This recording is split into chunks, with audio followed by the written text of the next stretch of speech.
अल्हम्दुलिल्लाहि रब्बिल आलमीन वस्सलातु वस्सलामु अला सय्यिदिल मुरसलीन अम्मा बअद फ़अऊज़ु बिल्लाहि मिनश शैतानिर रजीम बिस्मिल्लाहिर रहमानिर रहीम अस्सलातु वस्सलामु अलैका या रसूलल्लाह व अला आलिका व अस्हाबिका या हबीबल्लाह अस्सलातु वस्सलामु अलैका या नबीयल्लाह व अला आलिका व अस्हाबिका या नूर अल्लाह। আমার মদনী চ্যানেলের সম্মানিত দর্শক শ্রোতাবৃন্দ, শেখ তরিকত আমির আহলে সুন্নাত বানিয়ে দাওয়াত ইসলামী আবু বিলাল হযরতে আল্লামা মৌলানা মুহাম্মদ ইলিয়াস আত্তার কাদেরী রাজভী দামাত বারাকাতুহুমুল আলিয়া রচিত বিশ্ববিখ্যাত কিতাব ফেজানে সুন্নাত থেকে আদাবে তোআম নামক অধ্যায় থেকে আমরা শুনে আসতেছিলাম। ইনশাআল্লাহ এখন আরো কিছু শুনব। যথাসম্ভব দোজানু হয়ে বসে একাগ্রতার সাথে শোনার চেষ্টা করি, কেননা অন্যমনস্ক হয়ে এদিক সেদিক তাকিয়ে জমিনের উপর আঙ্গুল দ্বারা খেলা করতে করতে, পোশাক কাপড় চুল ইত্যাদি নাড়াচাড়া করতে করতে শুনলে এর বরকত সমূহ হাতছাড়া হওয়ার সম্ভাবনা রয়েছে। তাজেদারে মদিনা, करारे कल्बो सीना, स्वाहिबे मुअत्तर मुअम्बर पसीना हजरत मुहम्मद मुस्तफा सल्लल्लाहु ताआला अलैहि वसल्लम इरशाद फरमायेছেন, তোমরা যেখানেই থাকো আমার উপর দরুদ পাঠ করো, কেননা তোমাদের দরুদ আমার কাছে পৌঁছে থাকে। সল্লু আলাল হাবিব সাল্লাল্লাহু তাআলা আলা মুহাম্মদ সাল্লাল্লাহু তাআলা আলাইহি ওয়াসাল্লাম। আমার মদনী চ্যানেলের সম্মানিত দর্শক শ্রোতাবৃন্দ, তাজেদারে মদিনা হযরত মুহাম্মদ মুস্তাফা সাল্লাল্লাহু আলাইহি ওয়াসাল্লাম ইরশাদ ফরমায়েছেন, যে সামর্থ্য থাকা সত্ত্বেও উন্নত পোশাক পরিধান করাকে বিনয়ের কারণে ত্যাগ করবে, আল্লাহ তাআলা তাকে কারামতের হুল্লা অর্থাৎ জান্নাতি পোশাক পরিধান করাবেন। সুবহানাল্লাহ। আমার মদনী চ্যানেলের সম্মানিত দর্শক শ্রোতাবৃন্দ, ধন সম্পদ আছে, উৎকৃষ্ট পোশাক পরিধানের সামর্থ্য আছে, তবুও আল্লাহ তাআলার সন্তুষ্টির জন্য বিনয় অবলম্বন করে সাদাসিধে পোশাক পরিধানকারী ব্যক্তি জান্নাতি পোশাক লাভ করবে।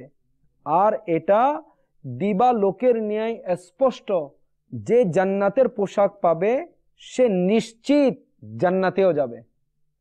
মানুষের উপর প্রভাব ফেলার জন্য আমির সুলভ, ধনী সুলভ, ঝাঁকজমক প্রতিপালনকারী এবং শুধুমাত্র নিজের নফসের জন্য মানুষকে প্রভাবান্বিত করার জন্য অন্যদের চেয়ে আকর্ষণীয় আড়ম্বর পোশাক পরিধানকারী শুনুন এবং ব্যথিত হন। হযরতে সাইয়্যিদুনা আব্দুল্লাহ ইবনে ওমর থেকে বর্ণিত তাজেদারে মদিনা, करारे कल्बो सीना, स्वाहिबे मुअत्तर मुअम्बर पसीना हुजूर पुरनूर सल्लल्लाहु ताआला अलैहि वसल्लम इरशाद फरमायेছেন, দুনিয়াতে যে খ্যাতির পোশাক পরিধান করবে কিয়ামতের দিন আল্লাহ তাআলা তাকে অপমানের পোশাক পরিধান করাবেন। বিখ্যাত মুফাসসির হাকিমুল উম্মত হযরত মুফতি আহমদ ইয়ার খান আলাইহি রহমাতুল মান্নান এ হাদিসে পাক প্রসঙ্গে বলেন, অর্থাৎ এমন পোশাক পরিধান করা যে লোকেরা ধনী মনে করে, বা এমন পোশাক পরিধান করা যে যাতে লোকেরা নেককার পরহেজগার মনে করে, এ উভয় প্রকারের পোশাক খ্যাতির পোশাক। মোট কথা, যে পোশাকে এ নিয়ত থাকে যে লোকেরা তাকে সম্মান করুক, এটা খ্যাতির পোশাক। মিরকাত প্রণেতা বলেছেন, তামাশাযুক্ত পোশাক পরিধান করা যাতে লোকেরা হাসে, এটাও খ্যাতির পোশাক। আমার মদনী চ্যানেলের সম্মানিত দর্শক শ্রোতাবৃন্দ, সত্যি এটা খুবই কঠিন পরীক্ষা। পোশাক পরিধানে খুবই চিন্তা ভাবনা করা ও লোক দেখানো থেকে বাঁচা অত্যন্ত জরুরি। এছাড়া যে মানুষদেরকে নিজের সাদাসিধে জীবন যাপনের প্রতি আকৃষ্ট করার জন্য সাদা সিধা পোশাক ও ইমামা এবং চাদর ইত্যাদি পরিধান করে, সে রিয়াকারী ও জাহান্নামের ভাগীদার। আমরা আল্লাহ আজ্জা ওয়া জাল থেকে ইখলাসের ভিক্ষা প্রার্থনা করতেছি। আমিন। मेरा हर अमल बस तेरे वास्ते हो, कर इखलास ऐसा अता या इलाही, रियाकारियों से सियाकारियों से बचा या इलाही, बचा या इलाही। ফ্যাশনের প্রেক্ষিতে প্রতিদিন নতুন পোশাক পরিধানকারীরা সামান্য ফ্যাশন পরিবর্তন হলে বা কাপড়ে সামান্য পুরাতন হলে কিংবা কোথাও সামান্যটুকু ফেটে গেলে জোড়া লাগিয়ে তা পরিধান করাকে ত্রুটি মনেকারীরা এই বর্ণনা বার পড়ুন। রসুলে মকবুল মা আমিনার বাগানের ফুল হুজুর পুরনূর সাল্লাল্লাহু তাআলা আলাইহি ওয়াসাল্লাম ইরশাদ ফরমায়েছেন, তোমরা কি শুনো না কাপড় পুরাতন হওয়া ঈমানের অংশ। নিশ্চয় কাপড় পুরাতন হওয়া ঈমানের অংশ। এই বর্ণনা প্রসঙ্গে হযরতে সৈয়দনা শাহ আব্দুল হক মুহাদ্দিসে দেহলভী আলাইহি রাহমাতুল্লাহিল কবি বলেন, সৌন্দর্য পরিত্যাগ করা ঈমানদারদের অন্যতম বৈশিষ্ট্য।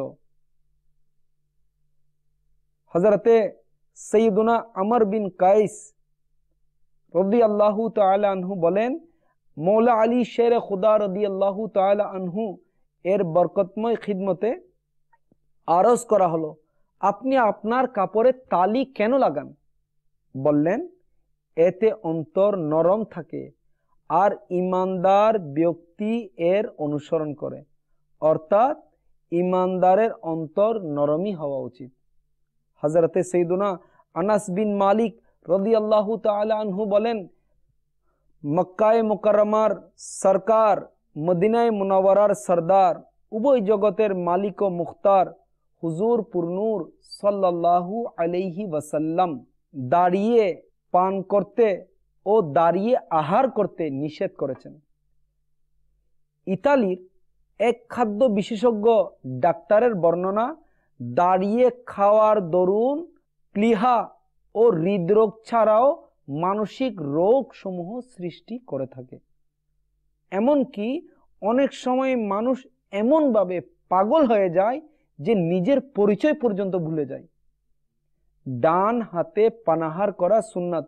হযরতে সৈয়দনা আব্দুল্লাহ ইবনে ওমর রাদিয়াল্লাহু বলেন যে তাজেদারে মদিনা হুজুর পুরনূর সাল্লাল্লাহু তাআলা আলাইহি ওয়াসাল্লাম ইরশাদ ফরমায়েছেন, যখন কেউ খানা খাবে তখন ডান হাতে খাবে, আর যখন পানি পান করবে তখন ডান হাতে পান করবে। হযরতে সৈয়দনা আব্দুল্লাহ ইবনে ওমর রাদিয়াল্লাহু বলেন, সরকারে মদিনা সরদারে মক্কায়ে মুকাররমা হযরত মুহাম্মদ সাল্লাল্লাহু তাআলা আলাইহি ওয়াসাল্লাম ইরশাদ করেছেন, কেউ না বাম হাতে খানা খাবে না পান করবে, কারণ বাম হাতে পানাহার করা শয়তানের রীতিনীতি। হযরতে সৈয়দনা আবু হুরায়রা রাদিয়াল্লাহু তাআলা আনহু থেকে বর্ণিত, তাজেদারে মদিনা সাল্লাল্লাহু তাআলা আলাইহি ওয়াসাল্লাম ইরশাদ ফরমায়েছেন, তোমাদের প্রত্যেকে ডান হাতে খাবে ও ডান হাতে পান করবে, ডান হাতে নেবে ও ডান হাতে দেবে, কারণ শয়তান বাম হাতে খায় ও বাম হাতে পান করে এবং বাম হাতে দেয় ও বাম হাতে নেয়। প্রিয় ইসলামী ভাইরা, আফসোস আজকাল আমরা দুনিয়ার ধোকায় এমন নিকৃষ্টতর হয়ে গেছি যে মাহবুবে বারি তাআলা হুজুর পুরনূর সাল্লাল্লাহু তাআলা আলাইহি ওয়াসাল্লামের সুন্নত সমূহের দিকে আমাদের মনোযোগ থাকে না। মনে রাখবেন, হাদিসে মুবারকে রয়েছে যে মানুষের রগসমূহের মধ্যে শয়তান রক্তের সাথে সাঁতার কাটে। এটা স্পষ্ট যে সে শয়তান আমাদেরকে সুন্নতের দিকে কিভাবে যেতে দিবে। আমরা এমন হয়ে গেছি যদিও আমরা ডান হাতেই খানা খাই, কিন্তু তবুও বাম হাতে কিছু দানা মুখে পুরে নেওয়া হয়। খানার সময় যেহেতু ডান হাতে খাদ্য লেগে থাকে, সুতরাং পানি বাম হাতে পান করে নি। চা পান করার সময় কাপ ডান হাতে আর পিরিচ বাম হাতে নিয়ে চা পান করি, আর বাম হাতে গ্লাস অন্যদেরকে দিই। মুহাদ্দিস আজম পাকিস্তান হযরত মৌলানা মুহাম্মদ সরদার আহমদ কাদেরী চিশতি রহমতুল্লাহ তাআলা আলাইহি বলেন, নিয়া ও দিয়াতে ডান হাত ব্যবহার করো, যেন এ অভ্যাসে এমন পাকাপোক্ত হয়ে যায় যে কাল কিয়ামতে আমল নামা পেশ করা হলে তখন এই অভ্যাস অনুযায়ী ডান হাত যেন সম্মুখে অগ্রসর হয়, তাহলে সফল কাম হবে। আমার মাদানী চ্যানেলের সম্মানিত দর্শক শ্রোতাবৃন্দ, খেয়াল করুন আর দেখুন আমাদের প্রিয় আকা মদিনেওয়ালে মুস্তফা সাল্লাল্লাহু আলাইহি ওয়াসাল্লাম এর নিকট বাম হাতে পানাহার কি রূপ অপছন্দনীয়। হযরতে সৈয়দনা সালামা বিন আকওয়া রাদিয়াল্লাহু তাআলা আনহু থেকে বর্ণিত আছে যে এক ব্যক্তি আল্লাহর মাহবুব দানায়ে গুয়ুব মুনাজ্জাহুন আনিল উয়ুব হযরত মুহাম্মদ সাল্লাল্লাহু তাআলা আলাইহি ওয়াসাল্লাম এর সম্মুখে বাম হাতে খানা খেলো। তখন তিনি সাল্লাল্লাহু আলাইহি ওয়াসাল্লাম বললেন, ডান হাতে খাও। সে বলল, আমি ডান হাতে খেতে পারি না। গায়েব সম্পর্কে জ্ঞাত আমাদের আকা মৌলা মুনিব হুজুর পুরনূর সাল্লাল্লাহু আলাইহি ওয়াসাল্লাম বুঝে গেলেন যে সে অহংকার বশত এ কথা বলছে। সুতরাং তিনি সাল্লাল্লাহু আলাইহি ওয়াসাল্লাম ইরশাদ ফরমালেন, তোমার ক্ষমতা না হোক, উদ্দেশ্য এই যে তোমার ডান হাত কখনো না উঠুক। ওই বদনসিব অহংকার বশত ডান হাতে খানা খেতে অস্বীকার করেছিল। সুতরাং এরপর ডান হাত কখনো মুখের দিকে উঠাতে পারেনি, অর্থাৎ তার ডান হাত অকেজ হয়ে গেল। মাহফুজ শাহ রকনা সদা বে আদবো সে और मुझसे भी सरजद न कभी बेअदबी हो। আলহামদুলিল্লাহ আজ্জা ওয়াজাল তাবলীগে কোরআন ও সুন্নতের বিশ্বব্যাপী অরাজনৈতিক দিনী সংগঠন দাওয়াত ইসলামীর সুবাসিত মাদানী পরিবেশে এভাবে অসংখ্য সুন্নত শিক্ষা অর্জন ও শিক্ষা প্রদান করা হয়। দাওয়াত ইসলামীর সাপ্তাহিক ইজতেমা আপনার এলাকায়, আপনার শহরে যেখানেই অনুষ্ঠিত হয় সেখানে সারা রাত অতিবাহিত করার মাদানী অনুরোধ রইল। আশিকানা রসুলদের সাথে সুন্নত শিকার জন্য মাদানী কাফেলা সমূহের সফর এবং প্রতিদিন ফিকরে মদিনা করার মাধ্যমে মাদানী নিয়ামতের রিসালা পূরণ করে প্রত্যেক মাসে আপনার জিম্মাদারের নিকট জমা করানোর অভ্যেস গড়ে তুলুন। ইনশাআল্লাহ আজ্জা ওয়াজাল এর বরকতে ঈমানের হিফাজত, গুনাহের প্রতি ঘৃণা এবং সুন্নতের অনুসরণের মন মানসিকতা সৃষ্টি হবে। আমাদের প্রত্যেকের এ মাদানী চিন্তাধারা হওয়া উচিত যে আমাকে নিজের এবং সারা দুনিয়ার মানুষের সংশোধনের চেষ্টা করতে হবে। ইনশাআল্লাহ আজ্জা ওয়াজাল নিজের সংশোধনের জন্য মাদানী নিয়ামতের উপর আমল এবং সারা দুনিয়ার মানুষের সংশোধনের জন্য মাদানী কাফেলায় সফর করতে হবে।